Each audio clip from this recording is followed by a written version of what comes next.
your comment calling the president a fascist, and your answer was, both President Trump and I have been clear about our positions and our views. Are you affirming that you think President Trump is a fascist? I've spoken about... That's okay. You can just say yes. Okay. All right. Okay. It's easier. It's easier than explaining it. I don't mind. That was President Donald Trump meeting with the New York City mayor-elect Zohran Mamdani, and quite literally sticking up for Mamdani's ability to call the president a fascist, and basically swatting away this reporter's attempt at a gotcha question and trying to pit them against each other face to face. And really, this is absolutely a remarkable display of Zohran Mamdani's ability to convince people who are very, very much so in different political, realms of the political spectrum, and make them like him, so much so that Trump is ready, willing, and able to be called a fascist straight to his face. And you saw that Zohran Mamdani, he said, yes, I stand by my view that Trump is a fascist. Absolutely bizarre stuff. And really what we're seeing here is that to Trump, getting respect from someone that he respects and he looks to as someone who is an equal and not beneath them, Trump will go to any lengths to do that. And being called a fascist is no big deal as long as it is from someone of that like. And, it appears that Trump has a thing for, brown bearded strongmen. What that is, who knows, right? Is it Trump's inability to grow a beard of his own? Or, I don't know. Somebody has to look into this and figure out what is it that Trump has for brown bearded strongmen, right? First it was, the president of El Salvador, Bukele, who came back in March, and, just a few days ago, the Saudi crown prince, and now Mamdani. We have Trump totally sucking up to Mamdani, the latest bearded brown guy to come through the Oval Office that Trump is groveling to have respect from, apparently. Crazy stuff. Definitely didn't have this on my bingo card, especially considering, just what is it, on Thursday that Trump was calling Mamdani a communist on Truth Social. So we're going to look at more of this meeting here and some of the points I want to show you guys. But before we look at the rest of it, please be sure to like the video and subscribe to the channel. So next we're going to look here at Trump congratulating Mamdani for winning the election. And we've just had a great meeting, a really good, very productive meeting. We have one thing in common. We want this city of ours that we love to do very well. And I wanted to congratulate the mayor. He really ran an incredible race against, a lot of smart people, starting with the early primaries against some very tough people, very smart people.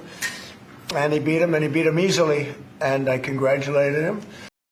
So what we're seeing here is the full-on power of being the last person who spoke to Donald Trump. And really, Trump's narcissism is on absolutely full display here, because, again, Trump doesn't really have a through line of policy belief or anything's, any hill that he is ready, willing, and able to die on for the sake of his own moral beliefs deep down. Trump has none of those, right? He's this chameleon who is totally ready to adopt the beliefs of whoever the last person he talked to was. If he sees that person as being somebody who is on his level. And, I don't think I've ever heard Trump ever be this nice to maybe anyone in the entire world. Certainly not, his vice president or his chief of staff, Stephen Miller. You've never heard Trump be this nice. And really what it shows is the political skill of Zohran Mamdani to recognize this, Trump's ability to be, have sunshine blown up his butt, to put it crudely. And, Mamdani being able to put his pride and his ego aside to do what's best for the city and his constituents. New York City has a very competent leader in his ability to understand the president's weak points and exploit them for the benefit of his constituents. Very, very good stuff. And, again, it's just the most powerful thing in politics appears to be, be the last person who spoke to Trump, because he is so eager, so in need of having his ego be stroked and be validated by people who he deems to be on his level, which is not a whole lot of people. Now we're going to look at here, Trump saying groceries are an old-fashioned word and that grocery costs are coming down. And I'll have some thoughts on the other side. Mr. President, We had some interesting conversation, and some of his ideas really are the same ideas that I have.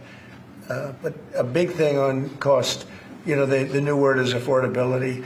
Another word is just groceries. It's sort of an old-fashioned word, but it's very accurate. And they're coming down high. They were, we had, both of us, we had the highest inflation in the history of our country the last 4 years under the Biden administration. And we've got inflation down now to a normal number. It's going to go even a little bit lower than that. So, Trump still bringing out the groceries is an old-fashioned thing, and I'm bringing back groceries from being old-fashioned to being something, a word that is used and something that is talked about. What on earth? When did people ever stop using the word groceries to describe the items that they buy from the grocery store? This just shows how out of touch Trump is with everyday American people. And has Trump ever been inside of a grocery store to shop for himself? I highly, highly doubt that. Certainly not nowadays, given his proclivity to constantly tell the American people that grocery costs are coming down. Don't worry about, don't believe your eyes when you go to the supermarket and you're in the checkout aisle. Don't believe your eyes and don't believe the receipt total. Believe what I am telling you about what you are paying for this or that. And it's the same mistake that the Biden administration made, right? When they tried to downplay the inflation that people were very much feeling at the time, even though, it wasn't necessarily something that was just happening in America, or the factors of it they didn't solely lie on the Biden administration in terms of causing inflation in America, but they didn't really make that argument well enough, and instead told people, well, the economy is actually doing good. We have numbers that the economy is doing good, and people weren't feeling that, and it hurt Biden very, very much so to make that argument. And Trump was able to be reelected based on, hammering that point home. And here we have, Trump making the exact same mistake, saying grocery costs are coming down because the price of a Walmart Thanksgiving meal is down 25%. That's the barometer that Trump is using to describe the entire American economy, a cost of a Walmart Thanksgiving meal, which, by the way, people have pointed out that the cost of this Thanksgiving meal that Trump repeatedly touts as being some sort of barometer of the entire freaking economy, the reason that the cost has gone down in the Thanksgiving meal is that there's less items in the Walmart Thanksgiving meal this year compared to last year, allowing them to lower the cost of the of the meal and still retain the same profit margin. Now we're going to look at Trump saying that he would be totally comfortable living in a New York City under Mamdani, someone who he described as a communist, literally on Thursday, 2 days ago. You're a billionaire. You have a different address nowadays than you used to, but you used to call New York City home. Would you feel comfortable living in New York City under a Mamdani administration? Yeah, I would. I really would. Especially after the meeting. Absolutely. What makes you comfortable? We agree on a lot more than I would have thought. I think I want him to do a great job, and we'll help him do a great job. You know, he may have different views, but in many ways, you know, we were discussing when Bernie Sanders was out of the race, I picked up a lot of his votes, and people had no idea because he was strong on not getting ripped off in trade and lots of the things that I've practiced and been very successful on. Tariffs, a lot of things. Bernie Sanders and I agreed on much more than people thought. And when he was put out of the race, I think quite unfairly, if you want to know the truth, many of the Bernie Sanders voters voted for me. And I felt very comfortable, frankly, in seeing that and saying that. And, you know, it just turned out to be a statistical truth. But no, I feel very comfortable. I would feel very, very comfortable being in New York, and I think much more so after the meeting. Yes, please.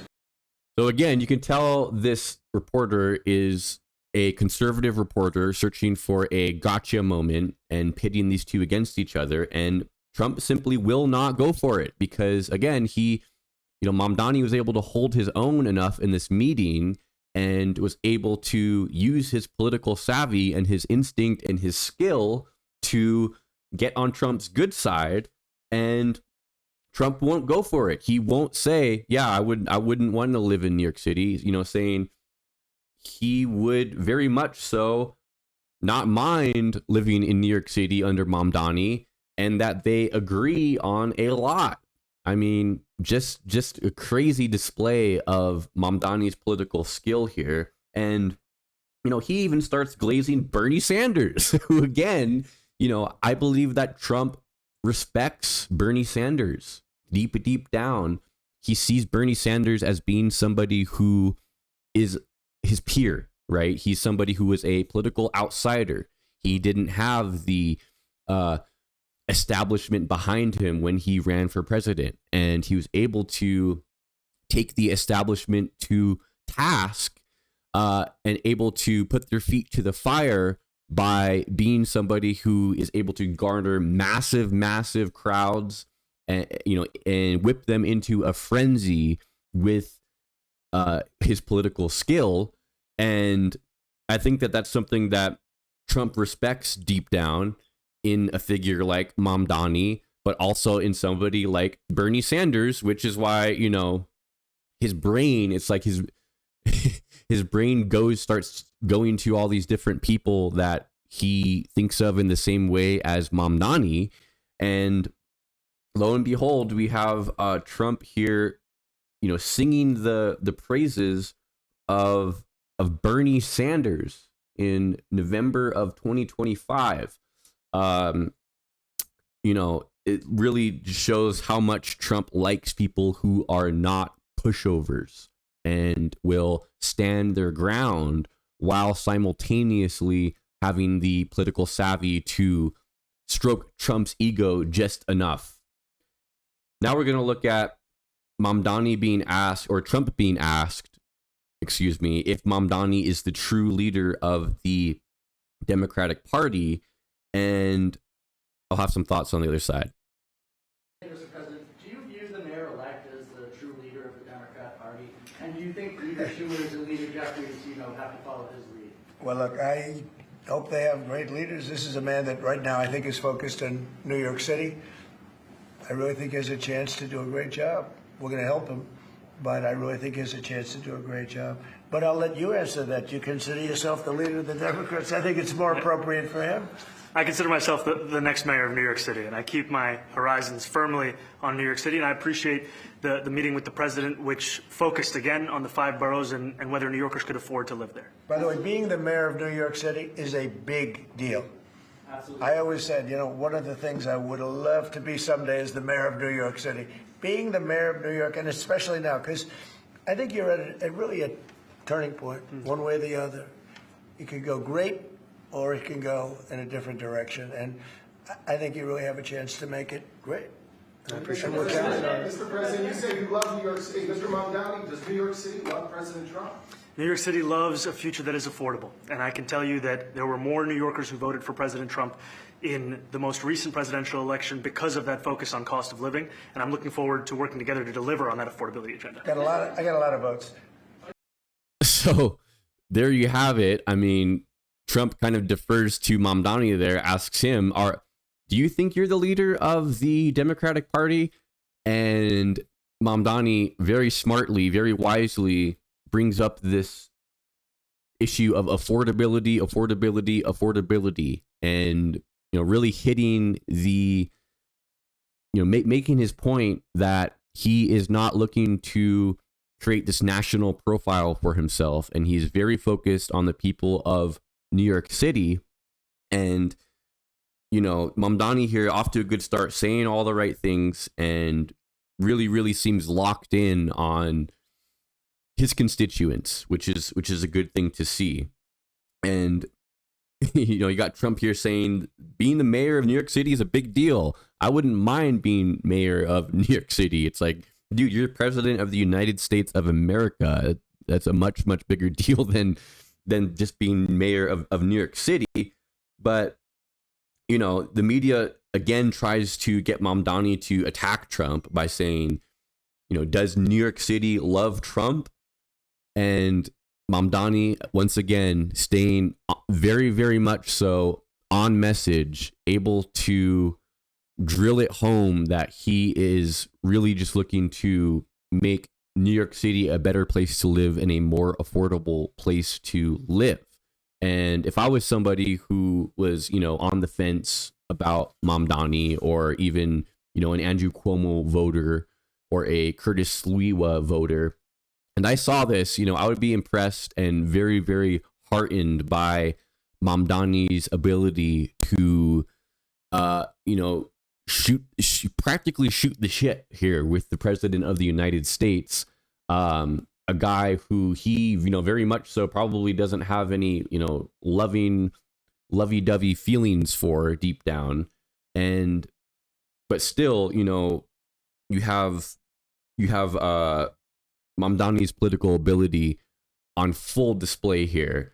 And lastly, we're going to look here at Trump becoming a New Deal Democrat, singing the praises of FDR, of all people. And I'll just add one thing to what the president said. Is one thing I also appreciated is in our meeting to appreciate a portrait of FDR and the incredible work that was done with the New Deal, and also in thinking about what it can look like when the federal government and New York City government work together to deliver on affordability. It can be transformative. We have a great portrait of FDR that I found in the vaults that was missing for years. I found it and I put it up. He's a Democrat, to the best of my knowledge. He's a Democrat. And when the mayor saw that portrait, he said, "Sir, do you mind if I have a picture taken by that portrait?" It's an amazing portrait. I hope the picture comes out good. But it's an amazing portrait in the cabinet room. So he's a big fan of the New Deal, I guess, and of FDR. Yes, ma'am. There you have it. Trump put up a portrait of FDR, and he goes, he's a Democrat to the best of my knowledge. It's like, yeah, FDR was definitely a Democrat. FDR was definitely a champion of, all sorts of what we would describe now as, socialist policies. And Trump, if he's in the room with someone that he sees as being his equal and he wants to get respect from, he will sing the praises of whatever it is that person likes, no matter what it is. And if it's Mamdani liking FDR and the New Deal Democrat era, then doggone it, Trump now likes FDR and likes the FDR New Deal era. Absolutely a stunning display of Zohran Mamdani's exquisite political savvy here in the early days of him becoming the mayor-elect. I'm excited for the future, Mamdani's future in this country. And I think I can say, you know, I definitely didn't have this meeting going exactly this way on my bingo card. But that's all I got for you guys in this one. Thank you so much for watching. Please be sure to like the video, subscribe to the channel, comment down below. Let me know what you think about this meeting, and I'll catch you guys in the next video. Take care.